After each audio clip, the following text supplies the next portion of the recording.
വിശുദ്ധ യോഹന്നാന്റെ സുവിശേഷം അധ്യായം 3. യേശുവും നിക്കോദേമോസും. ഫരിസേയരിൽ നിക്കോദേമോസ് എന്നു പേരായ ഒരു യഹൂദ പ്രമാണിയുണ്ടായിരുന്നു. അവൻ രാത്രി യേശുവിൻ്റെ അടുത്തു വന്ന് പറഞ്ഞു, റബ്ബി, അങ്ങ് ദൈവത്തിൽ നിന്ന് വന്ന ഒരു ഗുരുവാണെന്ന് ഞങ്ങൾ അറിയുന്നു. ദൈവം കൂടെയില്ലെങ്കിൽ ഒരുവനും നീ ചെയ്യുന്ന ഈ അടയാളങ്ങൾ പ്രവർത്തിക്കാൻ കഴിയുകയില്ല. യേശു പറഞ്ഞു, സത്യം സത്യമായി ഞാൻ നിന്നോട് പറയുന്നു, വീണ്ടും ജനിക്കുന്നില്ലെങ്കിൽ ഒരുവന് ദൈവരാജ്യം കാണാൻ കഴിയുകയില്ല. നിക്കോദെമസ് ചോദിച്ചു, പ്രായമായ മനുഷ്യന് ഇത് എങ്ങനെ സാധിക്കും? അമ്മയുടെ ഉദരത്തിൽ വീണ്ടും പ്രവേശിച്ച് അവന് ജനിക്കാൻ കഴിയുമോ? യേശു പ്രതിവചിച്ചു, സത്യം സത്യമായി ഞാൻ നിന്നോട് പറയുന്നു, ജലത്താലും ആത്മാവിനാലും ജനിക്കുന്നില്ലെങ്കിൽ ഒരുവനും ദൈവരാജ്യത്തിൽ പ്രവേശിക്കുക സാധ്യമല്ല. മാംസത്തിൽ നിന്ന് ജനിക്കുന്നത് മാംസമാണ്, ആത്മാവിൽ നിന്ന് ജനിക്കുന്നത് ആത്മാവും. നിങ്ങൾ വീണ്ടും ജനിക്കണം എന്നു ഞാൻ പറഞ്ഞതുകൊണ്ട് നീ വിസ്മയിക്കേണ്ട. കാറ്റ് അതിനിഷ്ടമുള്ളിടത്തേക്ക് വീശുന്നു, അതിൻ്റെ ശബ്ദം നീ കേൾക്കുന്നു, എന്നാൽ അത് എവിടെ നിന്ന് വരുന്നെന്നോ എവിടേക്ക് പോകുന്നെന്നോ നീ അറിയുന്നില്ല. ഇതുപോലെയാണ് ആത്മാവിൽ നിന്ന് ജനിക്കുന്ന ഏവനും. ഇതെല്ലാം എങ്ങനെ സംഭവിക്കും എന്ന് നിക്കോദേമോസ് ചോദിച്ചു. യേശു പറഞ്ഞു, നീ ഇസ്രായേലിലെ ഗുരുവല്ലേ, എന്നിട്ടും ഇക്കാര്യമൊന്നും മനസ്സിലാകുന്നില്ലേ? സത്യം സത്യമായി ഞാൻ നിന്നോട് പറയുന്നു, ഞങ്ങൾ അറിയുന്നവയെപ്പറ്റി സംസാരിക്കുന്നു, കണ്ടവയെപ്പറ്റി സാക്ഷ്യപ്പെടുത്തുന്നു, എന്നിട്ടും ഞങ്ങളുടെ സാക്ഷ്യം നിങ്ങൾ സ്വീകരിക്കുന്നില്ല. ഭൗമിക കാര്യങ്ങളെപ്പറ്റി ഞാൻ പറഞ്ഞത് നിങ്ങൾ വിശ്വസിക്കുന്നില്ലെങ്കിൽ സ്വർഗീയ കാര്യങ്ങൾ പറഞ്ഞാൽ എങ്ങനെ വിശ്വസിക്കും? സ്വർഗത്തിൽ നിന്നിറങ്ങി വന്ന മനുഷ്യപുത്രനല്ലാതെ മറ്റാരും ഇതുവരെ സ്വർഗത്തിൽ കയറിയിട്ടില്ല. മോശ മരുഭൂമിയിൽ സർപ്പത്തെ ഉയർത്തിയതുപോലെ തന്നിൽ വിശ്വസിക്കുന്നവന് നിത്യജീവൻ ഉണ്ടാകേണ്ടതിന് മനുഷ്യപുത്രനും ഉയർത്തപ്പെടേണ്ടിയിരിക്കുന്നു. എന്തെന്നാൽ അവനിൽ വിശ്വസിക്കുന്ന ഏവനും നശിച്ചു പോകാതെ നിത്യജീവൻ പ്രാപിക്കുന്നതിന് വേണ്ടി തൻ്റെ ഏകജാതനെ നൽകാൻ തക്കവിധം ദൈവം ലോകത്തെ അത്രമാത്രം സ്നേഹിച്ചു. ദൈവം തൻ്റെ പുത്രനെ ലോകത്തിലേക്ക് അയച്ചത് ലോകത്തെ ശിക്ഷയ്ക്ക് വിധിക്കാനല്ല, പ്രത്യുത അവൻ വഴി ലോകം രക്ഷ പ്രാപിക്കാനാണ്. അവനിൽ വിശ്വസിക്കുന്ന ഒരുവനും ശിക്ഷയ്ക്ക് വിധിക്കപ്പെടുന്നില്ല. വിശ്വസിക്കാത്തവനോ ദൈവത്തിൻ്റെ ഏകജാതൻ്റെ നാമത്തിൽ വിശ്വസിക്കാകിയ മൂലം നേരത്തെ തന്നെ ശിക്ഷയ്ക്ക് വിധിക്കപ്പെട്ടിരിക്കുന്നു. ഇതാണ് ശിക്ഷാവിധി. പ്രകാശം ലോകത്തിലേക്ക് വന്നിട്ടും മനുഷ്യർ പ്രകാശത്തേക്കാൾ അധികമായി അന്ധകാരത്തെ സ്നേഹിച്ചു, കാരണം അവരുടെ പ്രവൃത്തികൾ തിന്മ നിറഞ്ഞതായിരുന്നു. തിന്മ പ്രവർത്തിക്കുന്നവൻ പ്രകാശത്തെ വെറുക്കുന്നു, അവൻ്റെ പ്രവൃത്തികൾ വെളിപ്പെടാതിരിക്കുന്നതിന് അവൻ വെളിച്ചത്ത് വരുന്നുമില്ല. സത്യം പ്രവർത്തിക്കുന്നവൻ വെളിച്ചത്തിലേക്ക് വരുന്നു, അങ്ങനെ അവൻ്റെ പ്രവൃത്തികൾ ദൈവൈക്യത്തിൽ ചെയ്യുന്നവയെന്ന് വെളിപ്പെടുന്നു.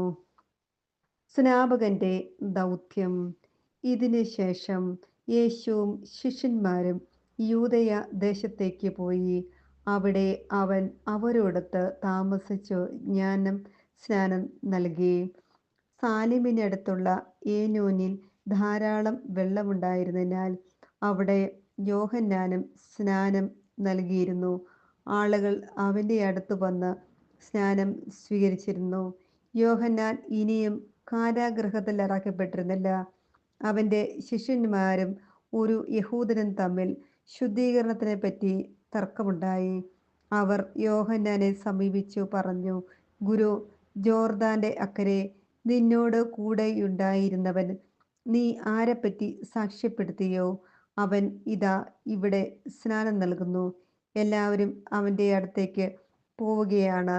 യോഹന്നാൻ പ്രതിവചിച്ചു, സ്വർഗത്തിൽ നിന്ന് നൽകപ്പെടുന്നില്ലെങ്കിൽ ആർക്കും ഒന്നും സ്വീകരിക്കാൻ സാധിക്കുകയില്ല. ഞാൻ ക്രിസ്തുവല്ല, പ്രത്യുത അവന് മുമ്പേ അയക്കപ്പെട്ടവനാണ് എന്ന് ഞാൻ പറഞ്ഞതിന് നിങ്ങൾ തന്നെ സാക്ഷികളാണ്. മണവാട്ടിയുള്ളവനാണ് മണവാളൻ. അടുത്തുനിന്ന് മണവാളനെ ശ്രവിക്കുന്ന സ്നേഹിതൻ അവന്റെ സ്വരത്തിൽ വളരെ സന്തോഷിക്കുന്നു. അതുപോലെ എൻ്റെ ഈ സന്തോഷം ഇപ്പോൾ പൂർണ്ണമായിരിക്കുന്നു. അവൻ വളരുകയും ഞാൻ കുറയുകയും വേണം. ഉന്നതത്തിൽ നിന്ന് വരുന്നവൻ എല്ലാവർക്കും ഉപരിയാണ്. ഭൂമിയിൽ നിന്നുള്ളവൻ ഭൂമിയുടേതാണ്. അവൻ ഭൗമിക കാര്യങ്ങൾ സംസാരിക്കുകയും ചെയ്യുന്നു. സ്വർഗത്തിൽ നിന്ന് വരുന്നവൻ എല്ലാവർക്കും ഉപരിയാണ്. അവൻ കാണുകയും കേൾക്കുകയും ചെയ്തതിനെ പറ്റി സാക്ഷ്യപ്പെടുത്തുന്നു. എങ്കിലും അവൻ്റെ സാക്ഷ്യം ആരും സ്വീകരിക്കുന്നില്ല. അവൻ്റെ സാക്ഷ്യം സ്വീകരിക്കുന്നവൻ ദൈവം സത്യവാനാണ് എന്നതിന് മുദ്ര വയ്ക്കുന്നു. ദൈവം അയച്ചവൻ ദൈവത്തിൻ്റെ വാക്കുകൾ സംസാരിക്കുന്നു. ദൈവം അളന്നല്ല ആത്മാവിനെ കൊടുക്കുന്നത്. പിതാവ് പുത്രനെ സ്നേഹിക്കുന്നു. എല്ലാം അവൻ്റെ കൈകളിൽ ഏൽപ്പിക്കുകയും ചെയ്തിരിക്കുന്നു. പുത്രനിൽ വിശ്വസിക്കുന്നവന് നിത്യജീവൻ ലഭിക്കുന്നു. എന്നാൽ പുത്രനെ അനുസരിക്കാത്തവൻ ജീവൻ ദർശിക്കുകയില്ല. ദൈവകോപം അവൻ്റെ മേൽ ഉണ്ട്. നിക്കോദേമോസ് ജൂയിഷ് ടീച്ചറും സമൂഹത്തിൽ വലിയ ലീഡർഷിപ്പുള്ള ആളുമാണ്. പരസ്യമായി ഈശോയെ അംഗീകരിക്കാൻ മറ്റ് ജൂയിഷ് ലീഡേഴ്സിൻ്റെ ഇടയിൽ തനിക്കതൊരു പോരായ്മയായി കണ്ടിരുന്നു. മറ്റുള്ളവരുടെ മുൻപിൽ മോശമെന്ന് തോന്നിക്കുന്ന ചോയ്സസ് നമുക്ക് തിരഞ്ഞെടുക്കേണ്ടി വരാം. ഈശോയിലുള്ള വിശ്വാസം പബ്ലിക്കായി എക്സ്പ്രസ് ചെയ്യാൻ നമുക്കും ബുദ്ധിമുട്ട് അനുഭവപ്പെടാറില്ലേ?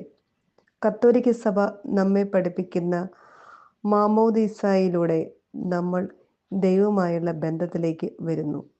മാമോദീസായിലൂടെ പരിശുദ്ധാത്മാവിൻ്റെ ആലയമായും സഭയുടെ അംഗങ്ങളും ഈശോയിലൂടെ പിതാവായ ദൈവത്തിൻ്റെ അഡോപ്റ്റഡ്